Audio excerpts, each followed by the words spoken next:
নৌকোটা আবার চলতে শুরু করলো।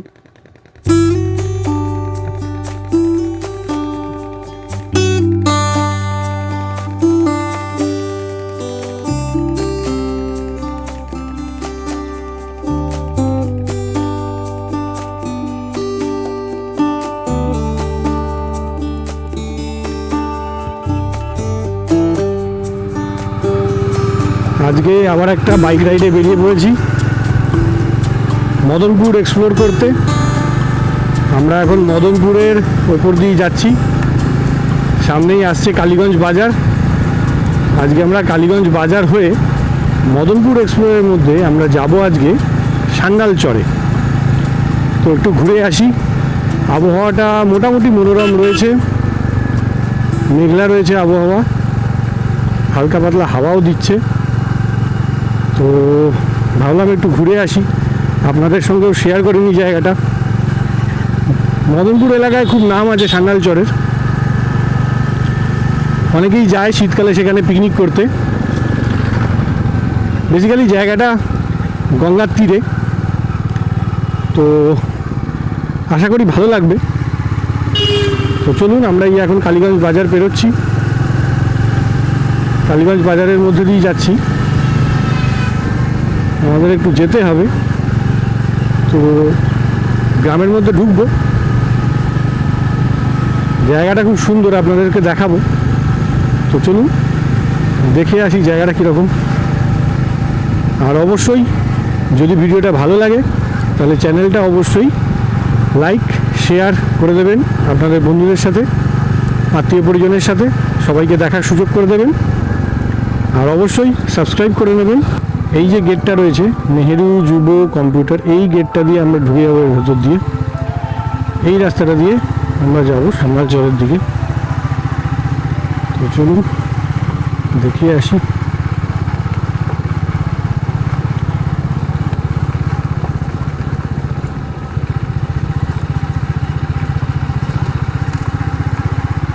এখানে একটা স্কুল রয়েছে সামনেই, এই যে শিমুরালী উপেন্দ্র বিদ্যা ভবন উচ্চ মাধ্যমিক, এই যে স্কুলটা।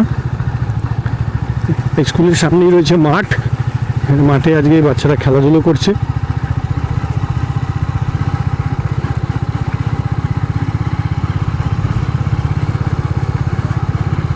বড় মাঠ, এই মাঠকে সাইডে রেখে আমরা এদিক দিয়ে সোজা বেরিয়ে যাব।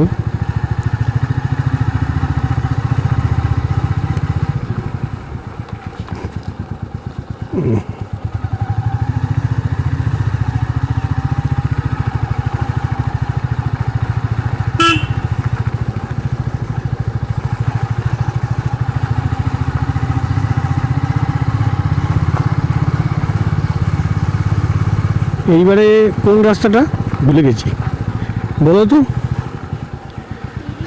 এইদিকেই তো, জিজ্ঞেস করো তো কাকে।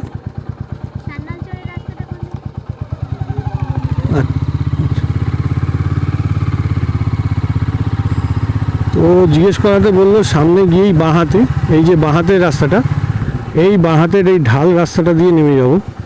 হ্যাঁ, এই যে বালাপাড়া, এখান থেকে 4.6 কিলোমিটার। এখানে অটো চলে, অটো আসছে। তো এইটা দিয়ে এইবার গ্রাম্য এরিয়ার মধ্য দিয়ে, খুব সুন্দর রাস্তাটা, খুব সুন্দর বন্ধুরা, দেখুন দারুণ লাগবে। এই দেখুন ভিউটা একবার দেখুন।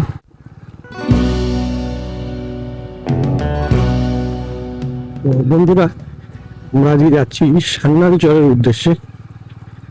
মদনপুর এক্সপ্লোরিং এর এই পর্বে আমরা মদনপুরের খুব কাছাকাছি একটা গঙ্গার ঘাট ঘুরতে যাচ্ছি, যেটার নাম হচ্ছে সান্যাল চর। শীতকালে এই জায়গাটাতে অনেকে আসে পিকনিক করবার জন্য। বর্ষাকালে একদম খুব ভয়াল পরিস্থিতি হয় এই সান্যাল চরের।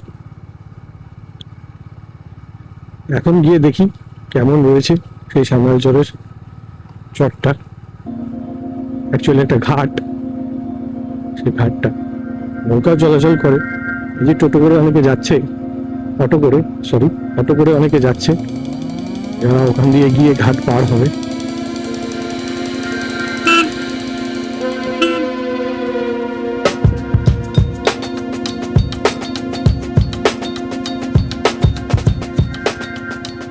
রাস্তাটা এখান দিয়ে গিয়ে যে বেঁকে গেছে, রাস্তাটা বেঁকে গেছে পুরো।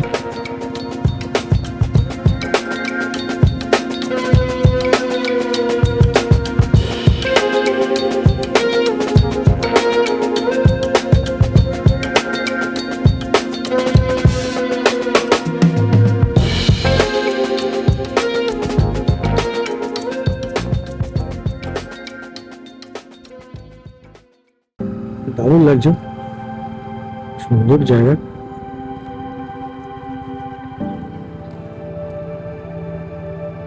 হাতে 1-2 ঘন্টা সময় থাকলে এইরকম জায়গা বাইক ট্রিপে বেশ ভালো লাগে, বা এমনি আসলেও খুব ভালো লাগবে ঘুরবার জন্য।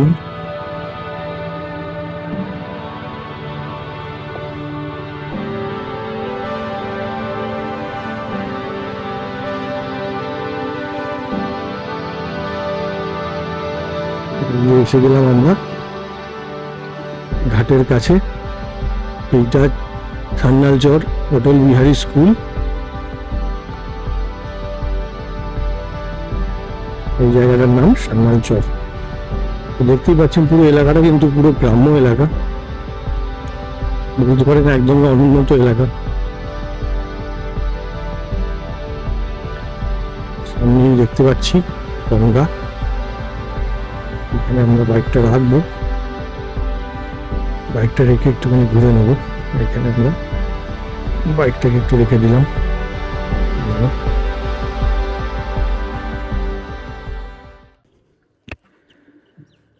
তাহলে এসে গেলাম আমরা।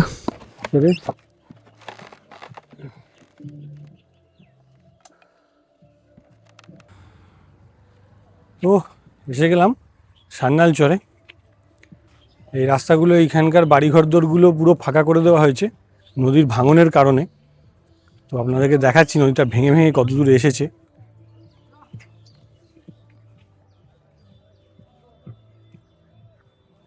এই দেখুন,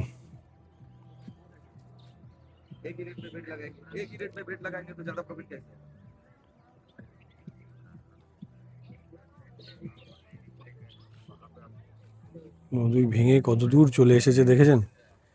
এই দেখুন, এই জায়গাগুলোতে আগে বসতি ছিল, এই ত্রিপল টিপল পড়ে রয়েছে। এখান দিয়ে এই যে ঢালাই রাস্তাও ছিল, এই যে ঢালাই রাস্তা, এগুলো কিন্তু এখন আর নেই। ওই দেখুন, এখান দিয়ে একটা ঘাট করা হয়েছে, টেম্পোরারি ঘাট। ওখানে গাছ দেখতেই পাচ্ছেন। তো একটু নেমে আপনাদেরকে দেখাচ্ছি পরিস্থিতিটা।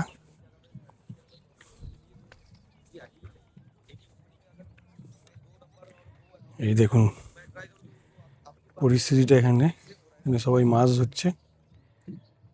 পুরো ঘাট কিন্তু ভেঙে গেছে, এখান দিয়ে নৌকো যায়,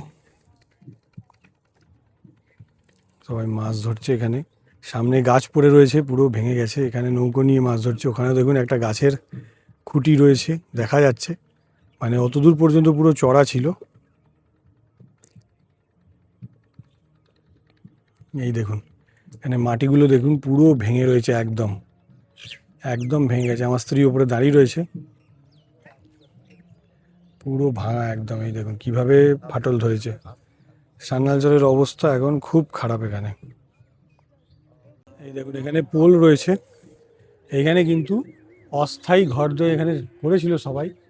এখানে ঢালাই রাস্তা রয়েছে, পোলের থেকে তার ছিঁড়ে দেওয়া হয়েছে, এখন খুলে নেওয়া হয়েছে। এখানে ঢালাই রাস্তা পুরো এখান দিয়ে সোজা চলে গেছে ঢালাই রাস্তা এই দিকটা পর্যন্ত। এখানে ঘরদোর ছিল, এখানেও ঘর ছিল অনেক।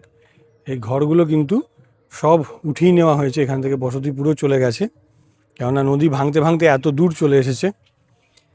সো এখানে থাকা খুব রিস্ক। এখন এই গাছটাই এখানে দাঁড়িয়ে রয়েছে, এই একটি গাছ এখানে দাঁড়িয়ে রয়েছে। একদম ধারগুলো পুরো ভেঙে গেছে, পুরো ভেঙে গেছে একদম ধারগুলো। তো খুবই খারাপ অবস্থা। এখানে সব ঘরদোর ছিল, বোঝাই যাচ্ছে এখানে ঘরদোর ছিল।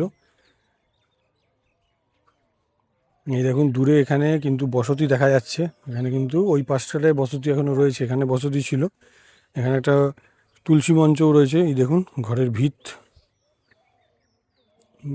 সবাই উঠিয়ে নিয়েছে এখান থেকে ঘর, এখানে তুলসী মঞ্চ রয়েছিল, সব উঠিয়ে নেওয়া হয়েছে। এই ঘর গরু ভাবছে আমাকে কিছু খাবার নিয়ে এসেছি হয়তো, ওই জন্য করছে। খোটা মোটা ছিল, এখানে সব কিছুই ছিল। পোস্ট ভেঙে পড়ে রয়েছে, খুব খারাপ অবস্থা এই সানালচরের। একটা নৌকো রয়েছে, এখন সবাই মাছ টাছ ধরছে, অবসর সময় কাটাচ্ছে। এই দেখুন বন্ধুরা, আমি এখন এখানে দাঁড়িয়ে রয়েছি, এইখান থেকে গিয়ে এই রাস্তাটা কিন্তু ভেঙে গেছে, পুরো নদী গর্ভে তলিয়ে গেছে। তো সান্যালচরের অবস্থা কিন্তু এখন এইরকম। ওইখান থেকে এখনো নৌকো পারাপার হয়, ওদিক থেকে এখনো নৌকো পারাপার হয়।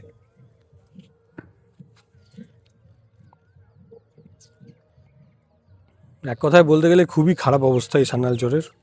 কতখানি ডিপ দেখুন, অনেকখানি ডিপ।